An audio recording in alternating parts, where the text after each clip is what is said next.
At our top story today, retirement insecurity, growing concerns about America's retirement readiness.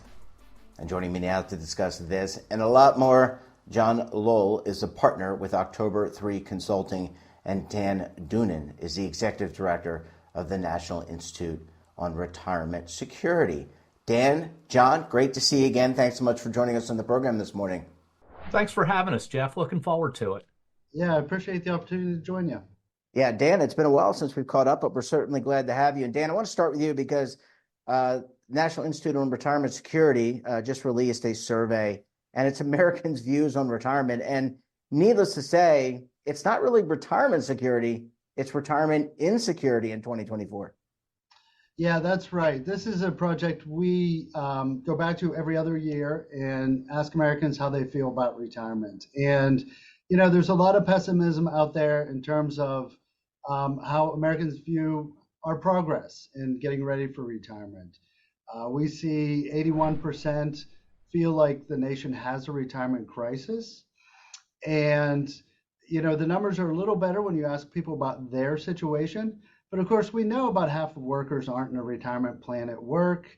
And that when you look at medians, the sort of average worker is always well behind in terms of what they need for a really secure retirement. Yeah, I mean, it's and I want to get into the numbers in a few seconds, Dan, because I think we need to unpack this even more great detail. But John, it's always great to see you, and I always appreciate your insight.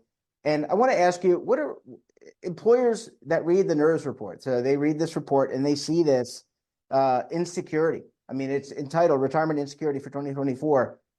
What are they thinking? Because you're in those meetings as an actuary, as a consultant. So what are they thinking when they see a report like this? What are they thinking with their own plan? Dan, I'm sorry, Jeff, you're absolutely right about that. Dan, Jeff, you can call me whatever you want. You'll probably do the same with me. But in any event, you are absolutely right. Employers who read this, or even employers who don't read it, frankly, are very concerned. They know their employees are under a lot of financial stress. And part of that is very much the mentality as an employee. Can I ever retire? What will it be like? And when their employees are under that kind of stress, the employers know that they're getting much less productivity from those employees. So they read data like this.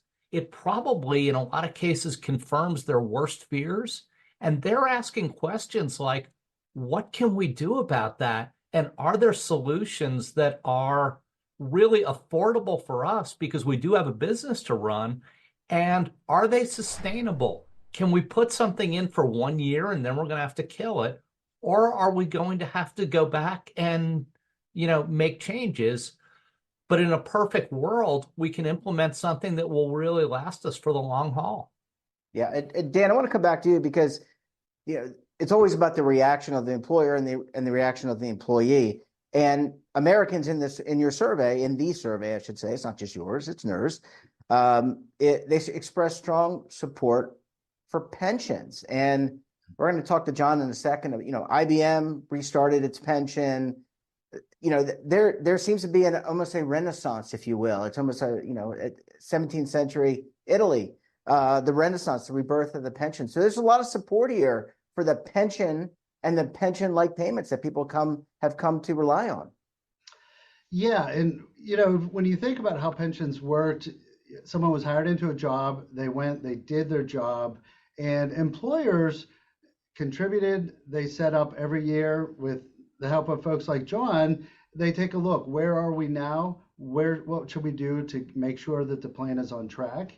And when you look at defined contribution plans, how many of us really log in each year, take stock, and reevaluate and adjust your contributions? So it's low. It's low. Definitely right, low. Right. And I'll confess, I don't always do that myself. But pensions are very user friendly, and we see in our polling, we ask people, do you feel that all workers should have a pension? And 82% felt they should. So, I think people understand this move away from pensions to a savings-based system where it asks so much of individuals has really made retirement more challenging. Yeah. John, and coming back to you, and then we'll go to a commercial break. I mean, I'm thinking of the fiduciaries around that table, and whether it's a DC plan or a DB plan, trying to educate people. First of all, it's not about stupidity or lack of knowledge. It's just, people just have a lot going on. And how can they be expected to manage their accounts on a year by year or a quarterly or a day by, well, hopefully it's not day to day basis. And so it puts a lot of pressure, as you're saying, on the plan sponsor, on the employer. But John, how do they think about pension? So what does the word pension mean to the employer? Are they thinking about it in the traditional DB sense? Or are they thinking about it in terms of cash balance or retirement income out of any type of retirement plan? That's really a great question, Jeff. And I think it varies a lot from company to company, sponsor to sponsor, and industry to industry. But for those of us who have been in this business for long enough, I mean, I certainly remember the 1980s when there really were lots of pensions, and those companies that had them for quite a while had no thoughts of ever getting rid of them. That was something they did for their employees. And then we saw that start to change, and pensions gradually began to disappear, fade away, get frozen, get terminated. And, there are different ways of measuring the cost of a pension. But one of the things that finance executives really don't like is volatility. They like to know how predictable their costs are. And that's one of the things that I've heard over the years has really caused a lot of companies to move away from pensions. So if we look at it still, those 1980s style pensions, which as a participant, as somebody who might be getting a pension from one of those plans, I have a great affinity for. I understand why a CFO says, I can't handle 1 year having no contribution that I can make, and the next year being required to make a contribution of 10% of payroll. I don't know how to plan for that. I don't know how to budget for it. So they're coming to people like us and they're asking for solutions. Can you give me a pension solution that really is or does produce predictable costs? And when we can go to them with answers and say, yes, we can give you predictable costs, tell us what you're willing to budget, and we can produce designs that get you there, they suddenly have a whole lot more interest. And there are a lot of organizations that are looking at certainly reopening frozen pension plans from that standpoint, but with a very different look and feel than they had 10 years ago, 20 years ago, 50 years ago, whatever the case may be. Dan, you had a follow-up point that you wanted to make before we continue the back and forth. Go ahead and make that point. It was something John had said. Yeah. I think what John was saying was really important. I think a lot of times when you have conversations with people that maybe haven't been involved in the pension industry, there's an assumption that all plans kind of work the same way, they're designed and funded the same way. And there's been an evolution in plan design. DB is really a framework that allows a lot of customization. So, after the Great Recession, there's a lot of conversations about public plans. It was a very public conversation. And while a lot of that dialogue was DB versus DC, what really happened across the states and local governments was a lot more customization. So it wasn't A or B, it was how do we make this work in a way that suits employees and employers? Yeah, a really good point. And Dan, just to kind of a question that I had, we had Secure 1.0, Secure 2.0. The main overarching theme is coverage, getting more people into the system and more people covered, but also the corollary to that is being able to decumulate and take money out. So you got to be able to be covered, but you got to have money at the end of retirement. So what do policymakers, this is kind of a I don't know, softball pie in the sky, but if you were Dan, the head of chair of the Senate Finance Committee, maybe someday, you never know. What policy should our policymakers be thinking about to further improve and go from retirement insecurity to security? Yeah, I think the importance of thinking of retirement in terms of income, not wealth. There are some folks who are very wealthy, and that's great. But for most people, this is about having income that can top up their Social Security benefit and keep them at a reasonable standard of living, keep them in their homes so they can afford the necessities in life. And we in our opinion research, we asked individuals, if you had $100,000 nest egg, how much income do you think you could get annually in retirement with that? Retiring at age 67. And we had 29% say respond $20,000 or more, and over 20% also guessing $10,000 or more. Now, if you think about the 4% rule, you can have 4% plus inflation each year thereafter as being a spend down, like where we start this conversation. There's a lot of people that are guessing really high in terms of what their nest egg will provide. So, in my point of view, pensions solved this. Spend down is a very tricky problem for individuals. All these risks are unpooled. Long-term care, how long you live. Pensions solved that. But I also think to the extent that the 401k industry is trying to solve post-retirement, I think that's a positive too. Yeah, and John, I want to come back to you. I mean, Dan made some really good points, and one area I was looking at the survey, John, I want to ask you about. Americans, to Dan's point, are worried about long-term care, and we know in the last few years of life in retirement, healthcare through the roof. I mean, I think Fidelity had it recently. I don't want to just promote them, but I think it was like somewhere neighborhood of like $200,000 to $300,000 for healthcare, and those long-term care costs at the end of life very expensive. And this is something that employers, they need to be thinking about, because if you hang on for a long time and you continue to work, you're not kind of letting other people in the workforce kind of move up the food chain and get into other more senior positions. Yeah, I very much agree with that, Jeff. But there's somewhat of a different three-legged stool here. Instead of the one we usually talk about when we're talking about retirement and pensions, I'm thinking the three legs here are kind of the employee or the worker, if you prefer, the employer, and the government.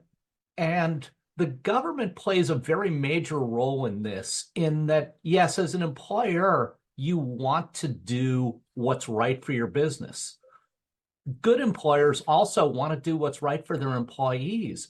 But if the government doesn't make it palatable, if it becomes too onerous to offer the benefit the employer would really like to offer, it becomes challenging. So just like Dan, I mean, I've had some discussions, with policymakers and staff, and they are looking for ideas. They do understand that this is a really tough challenge that we have right now because of the point we've gotten to. And they'll ask me questions like, what do we need to do to get more employers to offer pension plans? And I think that's a wonderful question. I think it's really important. But one of the things they can't do, in my opinion, is to change the rules every year or every 2 years or every 3 years, because every time you change the rules, you change the dynamic. And at that point, either you have a CFO pulling their hair out because the finances of it go all over the place, or you have an HR head pulling their hair out because the way they treat their employees is very different and they have to communicate things differently. So, in my view, those three legs of the stool kind of need to get together. And then you need people like Dan and me who are really looking at it as third or fourth parties, but have the best interests of everybody at heart, in my opinion, to let us help to craft those new policies that will really be sustainable for multiple generations to come. Yeah, and Dan, I want to get your reaction to that, but also if you might add, I'm thinking about having a benefit that attracts workers, and right now there is a very tight labor market. I know that we get all different types of labor data, but it's a tight labor market. So attracting and also retaining, you need the best benefit possible. So if I'm choosing employer A, B, or C, one of the things, and I'm an older guy, so I'm in my 50s, I'm going to look at the health benefits, I'm going to look at the retirement benefits, and I'm going to try to figure out for employer A, B, or C, which one am I better off at? Yeah, I think you're right. The unemployment rate is very low. the conversation has shifted in our space as well about to focus more on retention than costs. So we see that as being really important. And we actually looked in the state of Alaska, they moved away from offering a pension. And the same workers working, the same schools, police departments, fire departments, they're seeing different behavior amongst those in the DC plan than the DB plan. So pensions are a good retention tool. That's originally what they were designed to be. And I was asked the other day, well, if workers are going to jump around jobs like they do today, why offer a pension? And, my response was really, we used to incentivize careers and we saw longer careers. And as we moved away from that to more of a cash and carry type of retirement benefit, the incentive to stay on that job and maybe not take another job for a couple % more has really diminished. So I think, people respond to incentives, and pensions establish this culture where, if I work here, I'm going to be in a good place in retirement. Yeah. And John, I'll finish with you because I think Dan makes a really good point. And I would also add the day we moved to daily valuation on these 401k plans, that was, you started getting people into the day trading, but that's a whole nother, we're not going to go there. That's a whole nother story, a whole nother show. But John, Dan makes a really good point. I mean, police, firefighter, emergency personnel, they retire early. They don't retire at age 65. They retire maybe at 55 because that's a hard job. Let's face it, it's physically hard. So you want to be able to attract those workers, especially in the public sector. A pension can and will and does help you attract them. That's very true. And as you pointed out, certainly in those high physical demand, high risk jobs that you see a lot of in the public sector, but in the private sector as well, in the corporate sector, if you go to a head of HR right now and ask them what their biggest challenge is, every survey that I've seen for a number of years will reflect some combination of attracting employees and the right ones, retaining the right ones, and also workforce management, being able to get the older workers to retire at reasonable ages, but on their own terms. If somebody is 75 years old and they still can't afford to retire, that's a problem for the employee. It's probably also a problem for the employer because most 75-year-olds that I know are not that level of motivated anymore to do the job that they were motivated to do earlier on. It's not trying to be discriminatory against the older workers. It's trying to provide for them so that they can enjoy retirement.